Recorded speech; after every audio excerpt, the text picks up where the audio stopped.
SJCAM का action camera जिसको मैं अनबॉक्स करने वाला हूँ और इसमें क्या क्या है मैं दिखाता हूँ आप सबको। SJCAM 4000 जो स्टार्टिंग मोटो व्लॉगिंग करते हैं उनके लिए बेस्ट है। इसका प्राइस अराउंड 5000 से 6000 के बीच में आ जाएगा, लेकिन आप मेरा डिस्क्रिप्शन पे जाके मेरा लिंक पे क्लिक करोगे तो आपको कुछ डिस्काउंट मिल जाएगा। और ये जो कैमरा 12 मेगापिक्सल का है, ऑटो ट्विन केस के साथ आ रहा है, तो बहुत बजट मतलब सस्ता बजट में बहुत अच्छा है। इस कैमरा में काफ़ी कुछ एक्सेसरीज है, जैसे कि आप साइकिल पे माउंट कर सकते हो, हेलमेट पे माउंट कर सकते हो।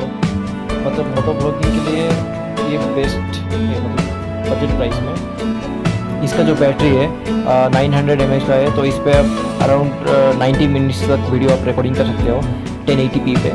और इसमें टाइम लैप्स है, स्लो मोशन है,